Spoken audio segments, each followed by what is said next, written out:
Isang mapagpalang araw po sa ating lahat and welcome po to our daily devotion. At ngayong araw po is magkakaroon po tayo ng panibagong series po patungkol po sa Christmas week, Emmanuel, God with us. At ito po ang una nating topic po para po sa series po natin. Una po, The Coming Prince.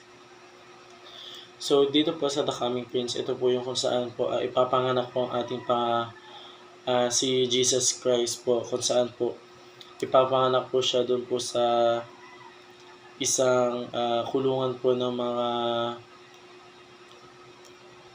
kulungan or doon po sa sabsaban po, kung saan po meron po 3 hari po magdadalaw para po sa upcoming Prince po natin or si Jesus Christ po sa kanyang kapanganakan po.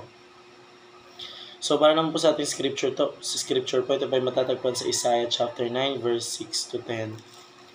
At ito po sabi sa English po, "For to us a child is born, to us a son is given, and the government will be on his shoulders, and he will be called Wonderful Counselor, Mighty God, Everlasting Father, Prince of Peace.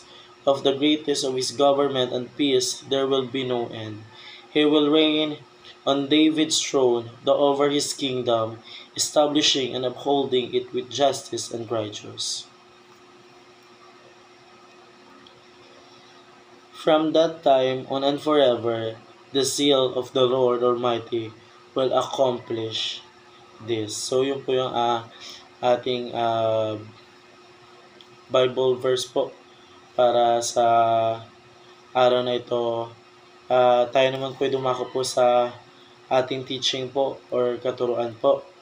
Una, the government of Christ began of his birth. So yung pag sinabi po natin government, ito po yung isa pong parang council po, or ito po isang parang yung kasama po siya dun po sa mga namumuno or mamumuno po. So yung sinasabi po dito, yung government po ng Christ po natin is magsisimula pa lang po through his birth po. So yung pinanganak na po yung ating Hesus Kristo po doon po sa sabsaban po. Meron po, sinabi ko po na meron po 3 haring nagsidala po saan po nagpakita po sila ng kanilang kabutihan or parang nagpakita po sila ng kanilang kasiyahan po dahil nga po pinanganak na po yung Jesus Christ po, na kung saan po siya po yung mag-government or maglilid po dito po sa atin para po sa mundong ibabaw. So, pangalawang katuruan po, the government of Christ increased